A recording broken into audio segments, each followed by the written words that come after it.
बड़ी खबर इजराइल से आ रही है। यहां पर इजराइल के पूर्व प्रधानमंत्री एहूद बाराक ने ईरान को धमकी दी है। एहूद बाराक ने कहा है कि इजराइल को ईरान के परमाणु ठिकाने पर हमला करना चाहिए।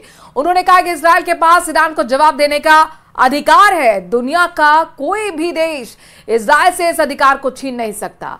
एहूद बाराक ने कहा कि इजराइल ईरान के तेल भंडार पर भी हमला करे।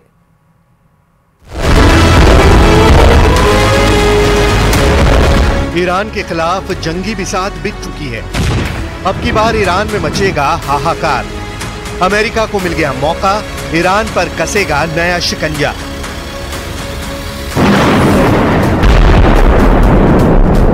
तेहरान को जलाने का इंतजाम पूरा हो चुका है।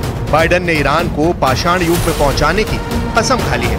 अमेरिका ने इजराइल के हथियारों के गोदाम ठसाठस भर दिए हैं। तो क्या इस बार जंग में अमेरिका इजराइल के पीछे नहीं बल्कि साथ में खड़ा होगा, साथ में युद्ध लड़ेगा और इजराइल के साथ में मिलकर ईरान पर सबसे बड़ा हमला करेगा?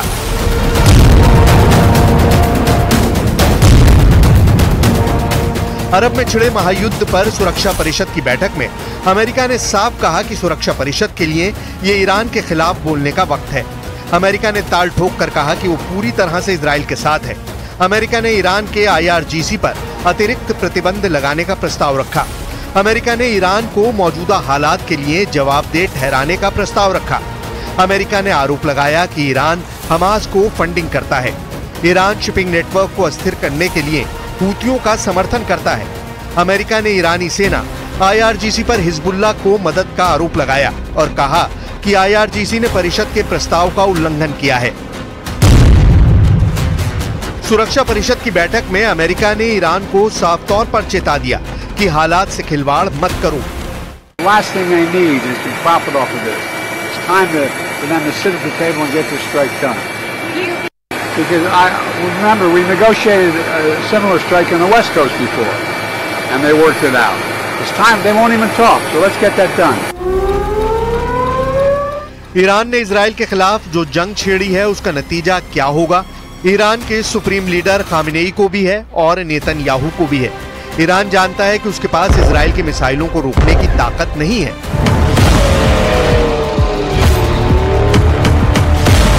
ऐसे में जब जब इजराइल तेहरान पर बेहिसाब बारूद बरसाएगा तो पूरा तेहरान धुआं धुआं हो जाएगा।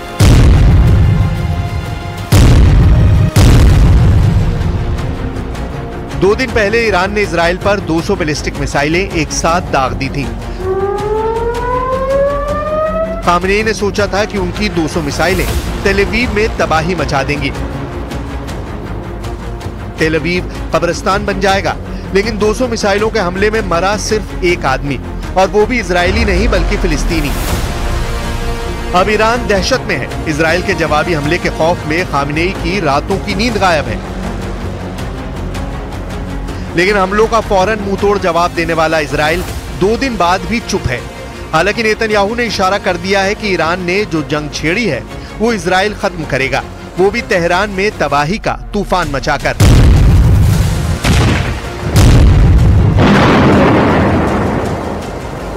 ईरान को इजराइल से ज्यादा खौफ अमेरिका से है, जो ईरान को चारों तरफ से घेर कर बैठा है। इसीलिए खामेनेई बौखलाए हुए हैं और अमेरिका को अरब की धरती से हटने के लिए उस पर हालात खराब करने के आरोप लगाने शुरू कर दिए हैं।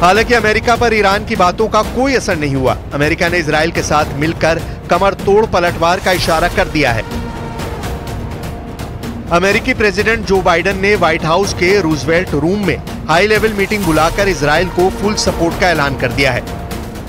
बाइडेन ने इजराइल पर हुए हमले की कीमत तेहरान से वसूलने की धमकी देने के साथ खाड़ी के सभी यूएस बेस पर हाई अलर्ट कर दिया है। माना जा रहा है कि इजराइल के साथ मिलकर अमेरिका खाड़ी में नए वॉर प्लान पर जल्द एक्शन ले सकता है। The word fog of war was invented for a situation like this. This is a fluid situation.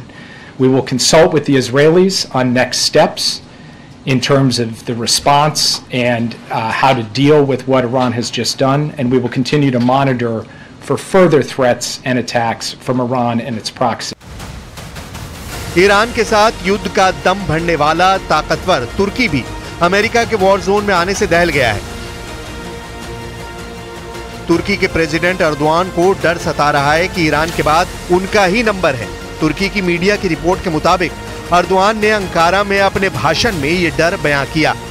Erdogan ने नेतन्याहू को डायरेक्ट धमकी देकर तुर्की को टारगेट बनाने से पहले 100 बार सोचने के लिए कहा है।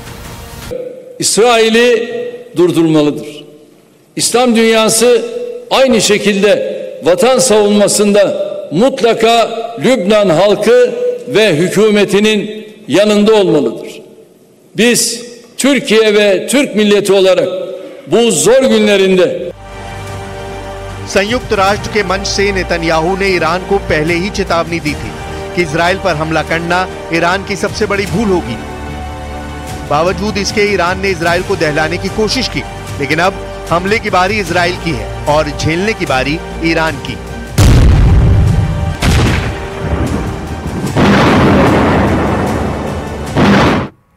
इजराइल की मीडिया ने दावा किया है कि नसरल्लाह का उत्तराधिकारी और हिजबुल्लाह का नया चीफ हाशिम सैफुद्दीन भी मारा गया है।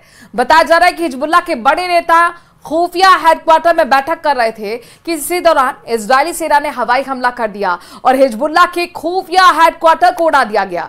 उस हमले में हाशिम सैफुद्दीन की भी मौत हो गई। हिजबुल्लाह चीफ नसरल्लाह के मारे जाने के बाद हाशिम सैफुद्दीन को चीफ बनाया गया था।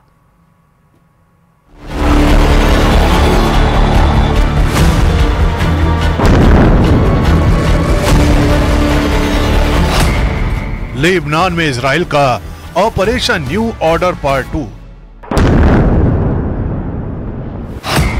बेरूत में मारा गया नसरल्लाह का उत्तराधिकारी। हाशिम सैफुद्दीन भी हुआ एयर स्ट्राइक का शिकार। क्या हिजबुल्लाह के अंत का टाइम आ गया? हिजबुल्लाह के लिए ये खबर सदमे के जैसी है। एक तरफ हिजबुल्लाह के चीफ हसन नसरल्लाह के जनाजे और उसे सुपुर्दे खाक करने की तैयारियां चल रही थी, तो दूसरी तरफ बेरूत में हुए एक हवाई हमले में उनके उत्तराधिकारी हाशिम सैफुद्दीन को भी इजराइल की सेना ने मौत की नींद सुला दिया है। इजराइल की मीडिया का दावा है कि हसन नसरल्लाह के उत्तराधिकारी हाशिम सैफुद्दीन को भी ठिकाने लगा दिया गया है। न्यूयॉर्क टाइम्स के मुताबिक इजराइल ने यह हमला उस वक्त किया जब हाशिम सैफुद्दीन हिजबुल्लाह के सीनियर नेताओं के साथ बैठक कर रहा था। उसी दौरान बेरूत के दक्षिणी इलाके में मौजूद उस बंकर पर हमला किया गया। दावा किया जा रहा है कि हसन नसरल्लाह की मौत के बाद हिजबुल्लाह के सुप्रीम लीडर के तौर पर हाशिम सैफुद्दीन की ही ताजपोशी होनी थी। सारी तैयारियां पूरी कर ली गई थी। हाशिम सैफुद्दीन नसरल्लाह की मौत के बदले की सौगंध भी ले चुका था, लेकिन इससे पहले कि यह सौगंध पूरी होती, वो भी इजराइल के हाथों अंडरग्राउंड बंकर में मारा गया। हाशिम सैफुद्दीन नसरल्लाह का रिश्ते का भाई था और नसरल्लाह की ही तरह धार्मिक गुरु का ओहदा रखता था। अमेरिका के स्टेट डिपार्टमेंट ने हाशिम सैफुद्दीन को 2017 में आतंकी घोषित किया था। इसी साल जून में हाशिम उस वक्त सुर्खियों में आया था जब हिजबुल्लाह के एक कमांडर की मौत के बाद उसके जनाजे पर हाशिम ने इजराइल से बदले के लिए एक डराने वाला मैसेज दिया था।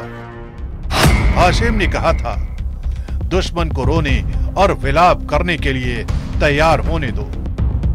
हाशिम सैफुद्दीन के बयान उसकी कट्टरता को जाहिर करते थे। हाल ही में हाशिम सैफुद्दीन ने दहियाह में एक आयोजन के दौरान फिलिस्तीन के समर्थन में कहा था, हमारा इतिहास, हमारी बंदूकें, हमारे रॉकेट आपके साथ हैं। इतना ही नहीं, हाशिम सैफुद्दीन अमेरिका के खिलाफ भी लगातार मुखर रहा है। 2017 में हिजबुल्लाह पर अमेरिकी दबाव के बारे में उसने तत्कालीन राष्ट्रपति डोनाल्ड ट्रंप के खिलाफ भी भड़काने वाला बयान दिया था। ट्रंप के नेतृत्व वाला ये मानसिक रूप से विक्षिप्त पागल अमेरिकी प्रशासन हमारे प्रतिरोध को नुकसान नहीं पहुंचा पाएगा। इस तरह की कार्रवाई हिजबुल्लाह के संकल्प को और मजबूत करेगी। लेकिन अब खबर यही आ रही है कि इजराइल की एक जबरदस्त स्ट्राइक में सैफुद्दीन को मार गिराया गया है। यानी इजराइल के इरादे भी बेहद साफ हैं कि जो हिजबुल्लाह की कमान संभालेगा वो मारा जाएगा। रूस अब यूक्रेनी सैनिकों पर जमकर बारूद बरसा रहा है, जिससे यूक्रेनी सैनिकों के हौसले पस्त हो चुके हैं। पुतिन ने भी यह साफ कर दिया है कि वो यूक्रेन से जंग जीतने के लिए कुछ भी करेगा।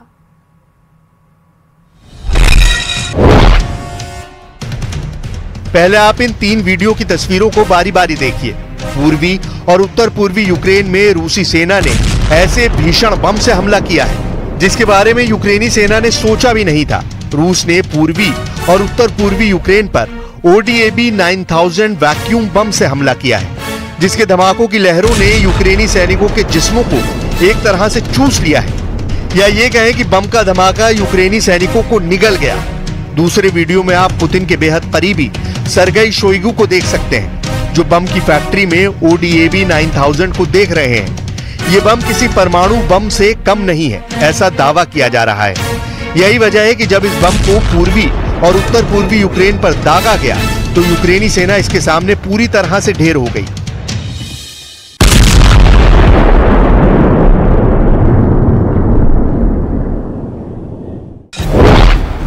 रूसी और यूक्रेनी मीडिया के दावों के मुताबिक ODAB 9000 बम से ये भीषण धमाका उत्तर पूर्वी यूक्रेन के वोवचांस्क शहर पर किया गया है। उत्तर पूर्वी खार्किव क्षेत्र के इस सीमावर्ती शहर वोवचांस्क में यूक्रेनी सेना का 60% इलाके पर कब्जा था, लेकिन रूसी सेना ने जैसे ही ODAB 9000 बम से हमला किया, यूक्रेनी सेना मोर्चा छोड़कर भाग खड़ी हुई। ODAB 9000 बम को सभी बमों का बाप माना जाता है। क्रेमलिन समर्थक सूत्रों का दावा है कि यह दुनिया के सबसे शक्तिशाली गैर परमाणु हथियारों में से एक है। उत्तर पूर्वी खार्किव ओब्लास्ट के वोवचांस्क शहर पर इस वैक्यूम बम को गिराया गया है। ODAB 9000 3 टन का ग्लाइड बम है, जिसके हमले से बचना लगभग असंभव है। वहीं ODAB 3000 थर्मोबैरिक बम है, जो भीषण धमाका होते ही ऑक्सीजन सोख लेता है। इंटरनेशनल युद्ध नियम और कानूनों के मुताबिक ODAB बम का इस्तेमाल करना युद्ध अपराध की श्रेणी में आता है, लेकिन रूस नियम और कानूनों की रत्ती भर परवाह नहीं कर रहा है और पूर्वी और उत्तरी यूक्रेन के चीथड़े उड़ाने में लगा है। Резерви для проведення флангових ударів, які виснажили оборону підрозділів Збройних сил України. В результаті дій противника виникла загроза оточення міста. Вищим командуванням надано дозвіл на здійснення маневру по виведенню підрозділів з Вугледару з метою збереження особового складу і бойової техніки та зайняття положення для ведення подальших дій. भागी यूक्रेनी सेना, खौफ में ज़ेलेंस्की।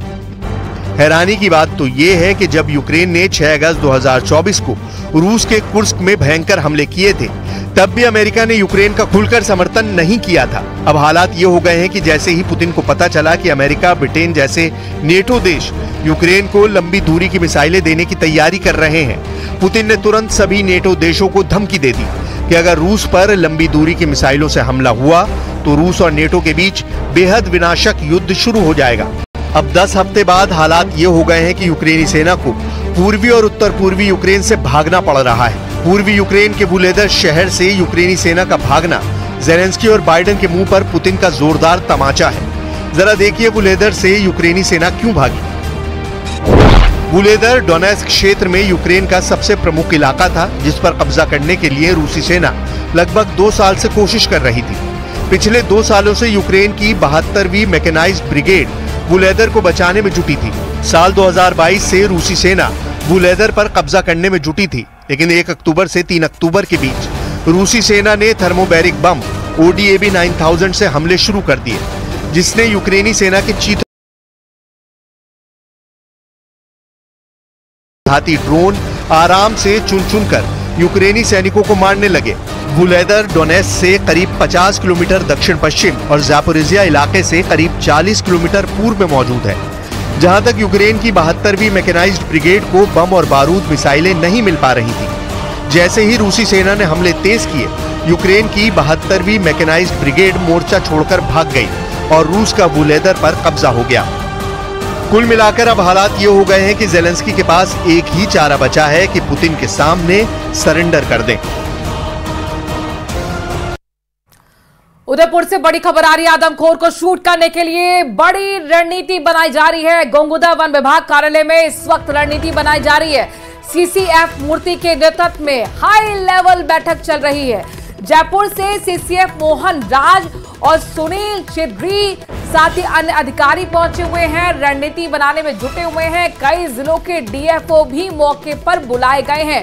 राठौड़ों का गुड़ा और केलवों का खेड़ा में एक बार फिर पैंथर के मूवमेंट देखी गई थी। वो घर की तरफ बढ़ रहा था कि इस दौरान मां और बेटी ने अंदर घुस के बड़ी मुश्किल से जान बचाई। दहशत में के साए में लोग हैं, रात हो या दिन सो नहीं पा रहे हैं, घर से बाहर नहीं निकल पा रहे हैं और ऐसे में दहशत के बीच लगातार धरना प्रदर्शन की तस्वीरें भी देखी। ग्रामीण मांग कर रहे हैं कि जल्द से जल्द आदमखोर को पकड़ा जाए, पैंथर को पकड़ा जाए जिसने 7 शिकार अब तक कर लिए हैं। 12 दिन के अंदर ही 7 शिकार किए और ऐसे में लोग घर से बाहर निकलने के लिए यहां पर डर रहे हैं। आदमखोर को शूट करने के लिए बकायदा हैदराबाद से बड़े शूटर को भी बुलाया गया। वन विभाग कार्यालय में इस वक्त बड़ी रणनीति बन रही है। जयपुर से बड़ी खबर है जहां पर प्रदेश में मौसमी बीमारी के हाल। प्रदेश भर में आपको बता दें कि डेंगू के 5000 से ज्यादा केस आ चुके हैं। इस साल अब तक डेंगू के 5110 केस रिपोर्ट किए गए हैं, दर्ज किए गए हैं, जबकि डेंगू से एक मौत भी हो चुकी है। नर्सिंग कर्मचारी की मौत हुई थी, नर्स थी जिनकी मौत हुई थी। हालांकि मलेरिया और चिकनगुनिया कंट्रोल में कहा जा सकता है, लेकिन स्क्रब टाइफस के भी 2169 केस सामने आ चुके हैं। स्क्रब टाइफस से अब तक 6 लोगों की मौत हो चुकी है। तो मौसमी बीमारियों का प्रकोप लगातार राजस्थान में बढ़ता जा रहा है।